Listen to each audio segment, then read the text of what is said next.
5월 25일 말씀 묵상을 시작하겠습니다. 오늘 말씀은 예레미야서 52장 12절부터 23절까지의 말씀입니다. 어제 말씀은 예루살렘 함락과 시드기야 왕의 최후를 말씀을 통해서 살펴보았죠. 오늘 본문은 예루살렘 성과 왕궁 그리고 성전이 이 바벨론 군대에 의해서 어떠한 수모를 당하게 되는지를 자세히 살펴볼 수가 있습니다. 또한 유다 백성들이 이 바벨론의 포로로 끌려가게 되는 사실을 오늘 본문을 통해서 확인할 수가 있습니다. 12절입니다. 바벨론의 느부갓네살 왕의 19째 해 5째 달 10째 날에 바벨론 왕의 어전 사령관 느부사라단이 예루살렘에 이르러. 남왕국 유다의 멸망은 언제일까요? 바벨론의 느부갓네살 제위 19년 5월 10일입니다. 그런데 열왕기하 25장 8절을 보시면 19년 5월 7일이라고 기록되어 있는데요. 아마도 7일에 예루살렘 성이 불타기 시작해서 10일에 그 성읍이 멸망한 것으로 보시면 될 것 같습니다. 이 느부갓네살 왕은 예루살렘의 성벽을 무너뜨리고 성전과 이 왕궁과 모든 큰 건물들을 모조리 불태워 버렸습니다. 13절입니다. 여호와의 성전과 왕궁을 불사르고 예루살렘의 모든 집과 고관들의 집까지 불살랐으며 예루살렘의 모든 집이 불탔습니다.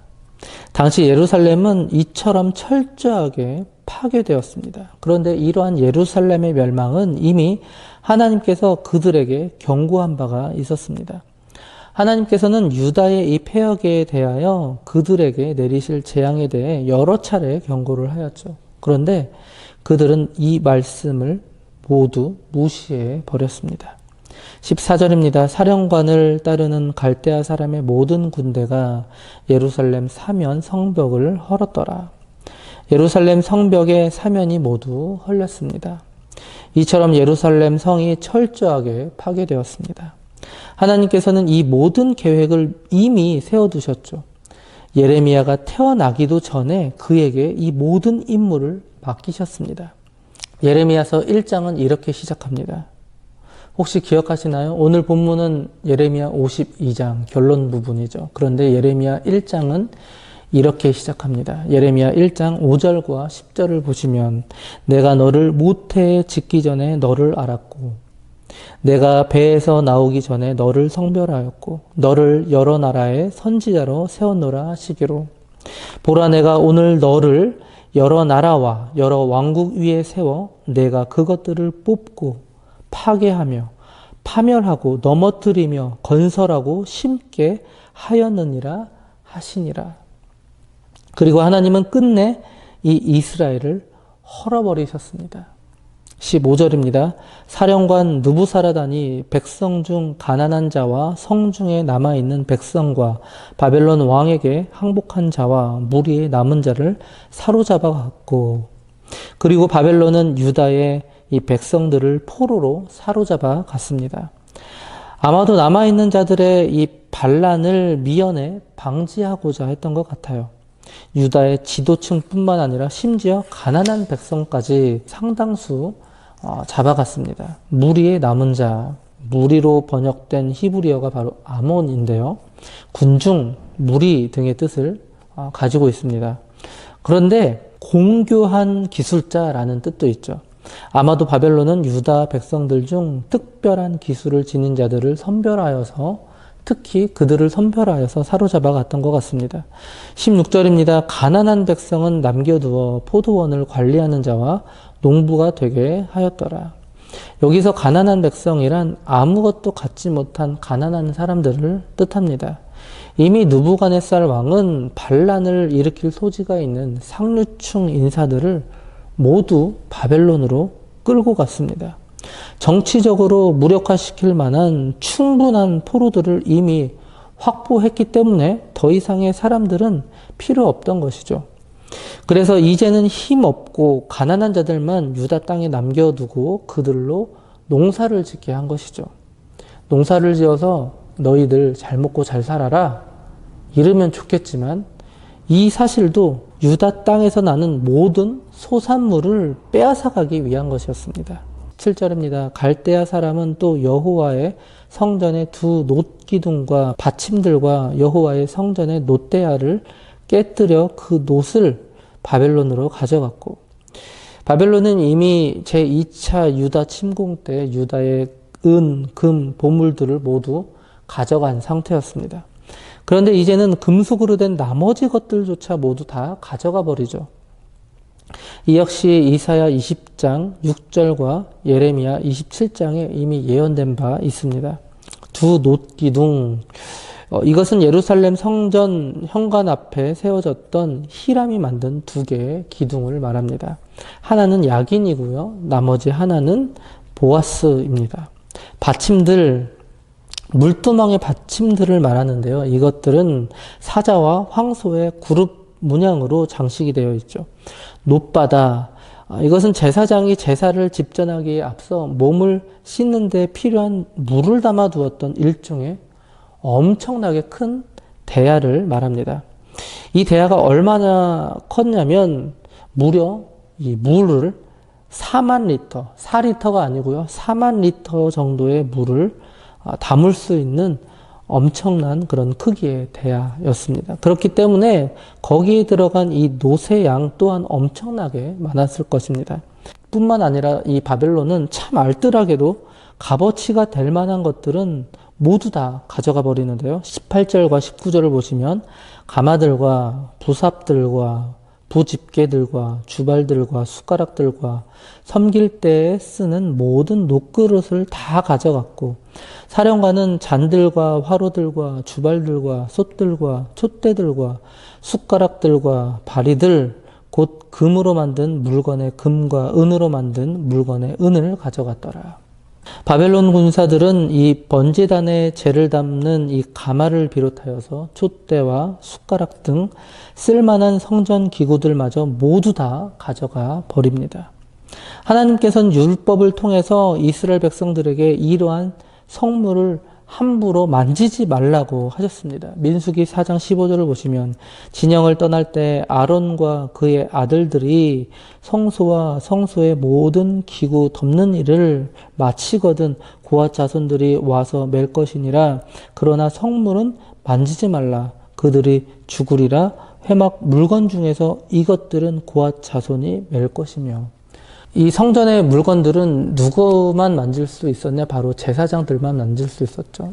그리고 이 성전의 물건들을 옮길 이 고앗 자손들조차도 만지면 안 됐습니다. 그래서 그들은 성물을 옮길 때 어깨에 지고 갔죠. 함부로 만지면 어떻게 되냐? 죽습니다. 이것은 그 물건의 영적인 능력이 깃들어 있어서가 아니라 하나님의 말씀에 권세가 있기 때문에 그 말씀을 어기면 죽게 되는 것이었죠. 그런데 이들이 하나님의 말씀을 알 리는 없었을 것이고, 그렇죠? 바벨론 이 군사들이 하나님의 말씀을 알았을까요? 알 리가 없었을 것이고, 설사 안다고 하더라도 이들은 이를 업신여겼을 것이 분명하죠. 이들은 구별되지 않은 이 이방인의 손으로 심지어 모세도 만질 수 없었던 이 성전의 기물들을 그저 값 있는 그런 놋덩이로 여기면서 함부로 여기고 함부로 됐던 것이죠. 20절과 21절입니다. 솔로몬의 왕이 여호와의 성전을 위하여 만든 두 기둥과 한 바다와 그 받침 아래에 있는 12 놋소 곧 이 모든 기구의 놋 무게는 헤아릴 수 없더라. 그 기둥은 한 기둥의 높이가 18규빗이요 그 둘레는 12규빗이며 그 속이 비었고 그 두께는 4손가락 두께이며. 그 두께가 이 4손가락 두께라고 하니까 엄청난 그런 놋이 들어갔을 것 같습니다. 바벨론이 이 예루살렘 성전에서 수탈한 놋의 양은 엄청났습니다. 앞서 말씀드렸듯이 성전의 이 물두멍인 이 바다에 들어가는 이 물의 양이 4만 리터였습니다. 직경이 4.5m나 되는 엄청난 크기였죠. 그리고 야긴과 보아스의 크기 역시 엄청났습니다. 높이가 8m, 둘레가 5.4m, 그리고 두께가 4손가락 두께나 되었습니다. 여기에 사용된 놋의 양만 하더라도 어마어마했을 것 같아요. 바벨론 군인들은 이 놋들을 모두 자신의 땅으로 옮겼습니다. 아마도 이들은 자신들이 사용하는 그릇이나 무기 혹은 갑옷 등을 만드는데 이 놋을 사용했을 것 같습니다. 마지막 22절과 23절입니다. 기둥 위에 놋머리가 있어 그 높이가 5규빗이요 머리 사면으로 돌아가며 꾸민 망사와 석류가 다 놋이며 또 다른 기둥에도 이런 모든 것과 석류가 있었더라. 그 사면에 있는 석류는 96개요. 그 기둥에 둘린 그물 위에 있는 석류는 도합이 100개이었더라.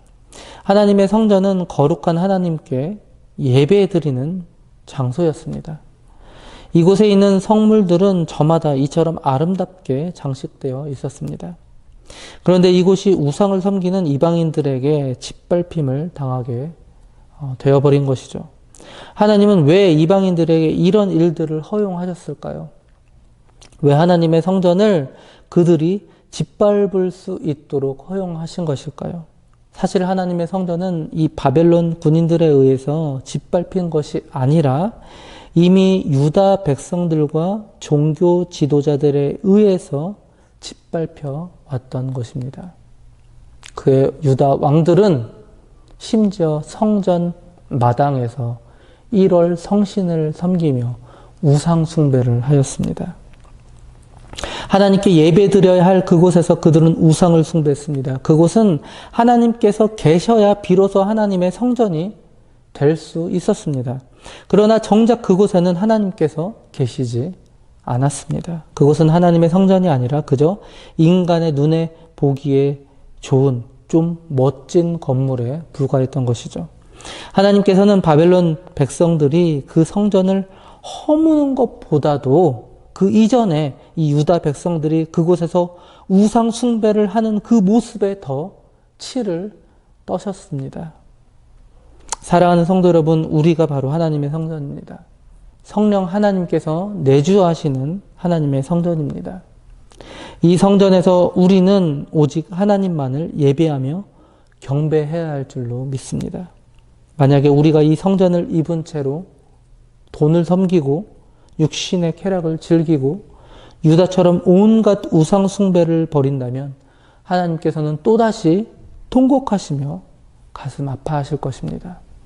하나님께서 계신 그곳이 하나님의 성전입니다. 우리의 육신이 언제나 하나님의 성전이 되길 원합니다. 그리고 온전히 하나님만을 섬기는 우리 모두가 되기를 원합니다. 오늘도 어떻게 하면 많은 돈을 벌 수 있을까? 오늘도 어떻게 하면 육신의 쾌락을 더욱더 즐길 수 있을까?